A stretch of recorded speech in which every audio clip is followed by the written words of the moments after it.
আজকে এই ফেরদাউস হাসানকে নাগেশ্বরীর সাধারণ একজন হাফেজ সাহেব, সে বড় কোনো আলেম না, তার বাড়িতে টিন খুলে তার যে ঘেরাও আছে, বাড়ির চতুর্দিকে পর্দার জন্য যে ঘেরাও দিয়েছে, সেই টিন খুলে রাতের অন্ধকারে পুলিশ এবং উগ্র হিন্দুত্ববাদী সন্ত্রাসী ইসকনের সদস্যরা তার বাড়িতে গিয়ে তার স্ত্রীর, তার মায়ের পর্দা খুলে ফেলছে, তাদের পর্দা লঙ্ঘন করে দরজায় লাথি দিয়ে দরজা ভেঙে ঘরে ঢুকেছে।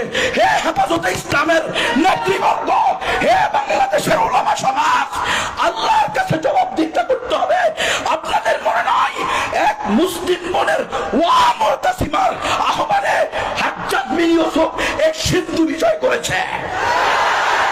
আজকে কেন হাফেজ ফেরদাউসের মায়ের কান্না, হাফেজ ফেরদাউসের স্ত্রীর কান্না আপনার কর্ণবহরে ঢুকে না? কেন হেফাজত ইসলাম থেকে সেখানে পদক্ষেপ নেওয়া হচ্ছে না? কেন দেশের ইসলামী উলামায়ে কেরাম যারা নিজেদেরকে মনে করেন, দাবি করেন, উম্মতকে বলেন আমরা কিছু না কিছু হলে তো করতে পারবো, তো কই করলেন? আপনারা তো কিছুই করলেন না। আপনাদের তো ক্ষমতা আছে, দল আছে, দেশব্যাপী আপনাদের সংগঠন আছে, তাহলে কেন আমার ভাই হাফেজ ফেরদাউস হাসানের মায়ের পর্দা লঙ্ঘন হবে? কেন তার স্ত্রীর পর্দা লঙ্ঘন হবে? কেন তার ঘরের দরজা ওই ইসকনের সদস্যরা, ওই সন্ত্রাসী পুলিশ আর ওই সন্ত্রাসী ইসকন দুই গ্রুপ মিলে কেন অন্যায়ভাবে ঘরে ঢুকবে?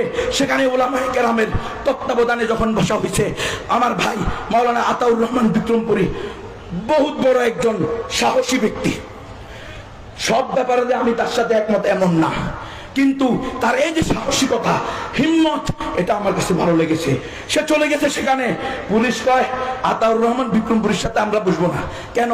কারণ আতাউর রহমান বিক্রমপুরী তো এমন ম্যাগনেট, ওই জালেমরা তার প্রশ্নের উত্তরে দিতে পারবে না, এই জন্য আতাউর রহমান বিক্রমপুরীর সাথে বসবে না। সমস্যা হলো আমাদের এলাকার, আমরা দেখব এই বেটা সমস্যা তোমাদের এলাকার মানি, মুসলমানের সমস্যা পৃথিবীর যেখানে হবে, মুসলমান শক্তি সামর্থ্য থাকলে সেখানে গিয়ে হুঙ্কার দিবে। এটা হলো ইসলামের দাবি, এটা হলো উম্মাহ কনসেপ্ট। মিল্লাত আবিকুম ইব্রাহিম হুয়া সাম্মাকুমুল মুসলিমিন।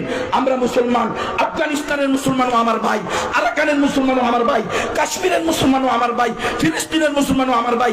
শুধু ফিলিস্তিনে হামলা হইলে সারা দেশের মুসলমানের উপরে জিহাদ ফরজ হয়। কে? আমি যখন আরাকানে হামলা হয়েছে তখন জিহাদ ফরজ হয় না? হ্যাঁ, ফতুয়া দুই রকম হবে কেন? ফতুয়া সব জামায় একরকম হবে। ফিলিস্তিন যেই কারণে, ফিলিস্তিনে হামলা হওয়ার কারণে জিহাদ ফরজ হয়েছে, একই কারণে আরো বহু বছর পূর্বে আরাকানে হামলা হওয়ার কারণে জিহাদ ফরজ হয়েছে। কথা সব পরিষ্কার রাখতে হবে। আমরা অনতিবিলম্বে এই হাফেজ ফেরদাউসের মায়ের সাথে যে অন্যায় করা হয়েছে, তার বোনের সাথে যে অন্যায় করা হয়েছে, হাফেজ ফেরদাউসের সাথে যে অন্যায় করা হয়েছে, অনতিবিলম্বে প্রশাসনকে আমরা বলবো তাড়াতাড়ি মামলা নেন। আপনারা মামলা নিচ্ছেন না, আপনারা দুমুখ নীতি গ্রহণ করতেছেন। আপনারা ইসকনের সাথে আসছেন কিভাবে? আপনারা না রাষ্ট্রের দায়িত্বশীল, রাষ্ট্রের রক্ষণাবেক্ষণ আপনাদের দায়িত্ব। আপনারা একটা উগ্র হিন্দুত্ববাদী সংগঠনের সামনে আসতেন কিভাবে? যেই দুই মেয়ে মুসলমান হচ্ছে, তারা নিজেরা ফেসবুকে, ইউটিউবে নিজেদের স্বীকারোক্তি দিয়েছে আমরা স্বেচ্ছায় সজ্ঞানে কোনো প্রকার চাপ, লোভ বাদ দিয়ে ইসলামকে সত্য জেনে, হিন্দু ধর্মকে মিথ্যা জেনে, 33 কোটি দেবতাকে মিথ্যা জেনে লা ইলাহা ইল্লাল্লাহ পড়ে আমরা মুসলমান হচ্ছি। তার আপন ভাইকে ফোন দিয়েছে, ভাই আমরা স্বেচ্ছায় সজ্ঞানে নিজেরা ইসলামকে সত্য জেনে মুসলমান হচ্ছি, তোমরা আমাদেরকে বুঝিও না। এত স্পষ্ট জিনিস থাকার পরেও কেন পুলিশ এবং ইসকন হাফেজ ফেরদাউসের বাড়িতে যাবে? মনে রাখবেন উলামায়ে কেরাম, হেফাজতে ইসলাম যদি আজকে আপনারা এই ব্যাপারে কথা না বলেন, কালকে আপনার স্ত্রীর পর্দা লঙ্ঘন করা হবে, আপনি কথা বলতে পারবেন না। কি হবে?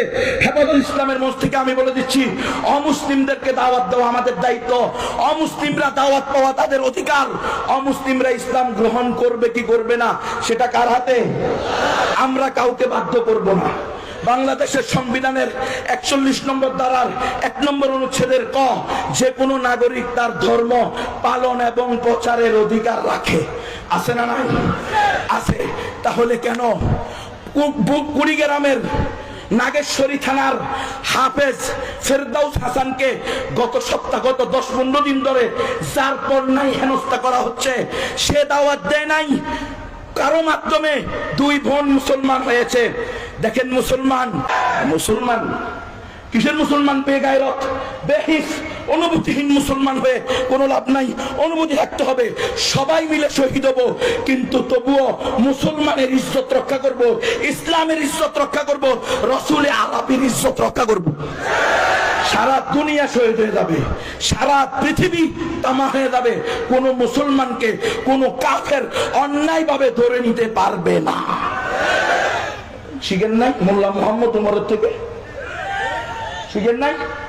তালেবান নাম লন্ডন, হ্যাঁ উনি দেখাইছে ওসামা বিন লাদেনকে দিয়ে দেওয়ার জন্য বহুত বড় বড় পণ্ডিতরাও গেছে, দিয়ে দেন এক ব্যক্তিকে। সারা দুনিয়াতে একটাই তো আমাদের খেলাফত রাষ্ট্র, এটা নষ্ট করিয়েন না, ইমারা শরিয়া চলতেছে। উনি বলছে একটা আয়াত দেন, একটা দলিল দেন, কোন মুসলমানকে কোন অমুসলমানের হাতে তুলে দেওয়া যায়। শুধু একটাই মারা, যদি সারা দুনিয়ার সমস্ত মুসলিম ভূখণ্ড তামা হয়ে যায়, তবু আমি Mullah Mohammad Omar, Osama bin Laden তো দূরের কথা, এই দেশের কোন কুত্তাকেও আমেরিকার হাতে তুলে দিব না।